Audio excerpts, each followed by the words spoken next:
سلام به شما.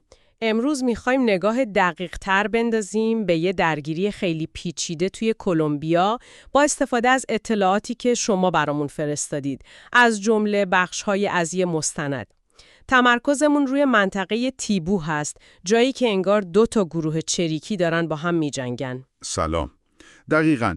تیبو جالبه بدونید یکی از بزرگترین مراکز تولید کوکا تو کل دنیاست و این جنگی که میگیم خب اساساً سر کنترل همین محصول و اون صنعت کوکائینه که میلیاردها دلار ارزش داره. پس هدفمون اینه که بفهمیم چی باعث این درگیری شده، چه بلایی سر مردم عادی اومده و اونی که داره پیروز میشه واقعاً دنبال چیه. بله و خب طبق گزارش ها مثل که بیش از 65,000 نفرم آواره شدن.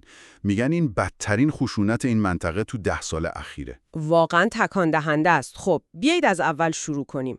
چرا اصلا کوکا، چرا تو تیبو انقدر مهمه؟ ببینید یک کشاورز تو منابع شما توضیح میده، میگه اگه مثلا یوکا یا محصولات دیگه بکاره اصلا پولش در نمیاد، اما از هر 10 کیلو برگ کوکا میتونه حدود 28 میلیون پزو گیرش بیاد. عجب رقمی. ولی خب حتما خطراتی هم داره دیگه. دقیقاً. خود کشاورزم همینو میگه پولش خوبه ولی خب خشونت هم خیلی زیاده. اونا برگا رو تا یه مرحله‌ای، یعنی خمیر کوکا، آماده میکنن. آها. بعد همین گروه‌های مسلح مثل ELN یا اون مخالفان فارک که صلح نکردن میان و میخرنش. پس کشاورزا میترسن ازشون، درسته؟ چون زور دست اوناست. بله، عملاً قدرت دست اوناست. کشاورز چاره‌ای نداره جز همکاری یا فرار. پس 2 گروه اصلی درگیرند. ELN و مخالفان فارک هستن. سر چی می‌جنگن؟ قلمرو، پول؟ هر دو. یعنی هم سر کنترل زمین‌ها و مسیرها، هم سر پولی که از همین تجارت کوکا در میاد.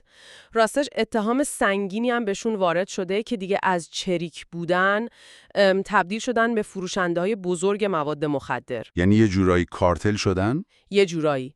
و قضیه از اینم پیچیده‌تر میشه. ارتش کلمبیا سعی میکنه جلوشون رو بگیره ولی خب خیلی موفقیتی نداشته انگار. چرا؟ چه مشکلی دارن؟ یکی از مشکلات بزرگشون مرز با ونزوئلاست.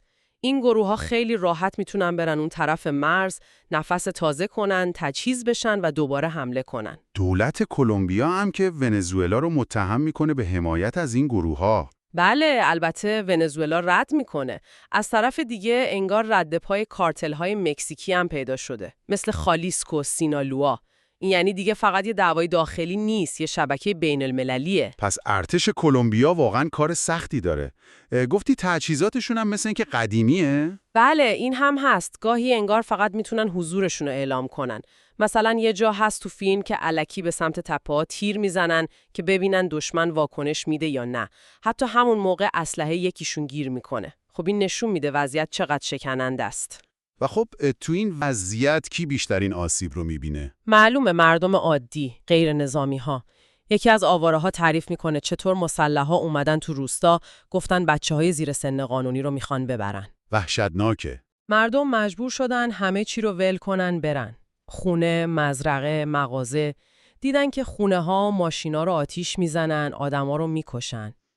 خودشون میگن این جنگ مال اون گروه هاست، جنگ ما نیست. ولی انگار این وسط گیر افتادن. دقیقاً. این گروه‌ها انگار فقط دنبال پول و قدرت خودشونن و اصلاً به مردم فکر نمی‌کنن. مردم حتی نمیدونن اینا آخرش چی میخوان. فقط مزارع کوکا یا کل قدرت. جالبه که خود این گروه ها هم یه روایتی دارن.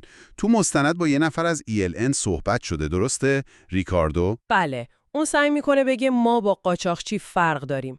میگه قاچاقچی کسیه که کارش اینه، میخره، فراوری میکنه، صادر میکنه. ولی ما چی؟ ELN چی کار میکنه به قول خودشون؟ اون ادعا میکنه که ELN فقط یه مالیات کوچیک از کشاورزا میگیره. همین.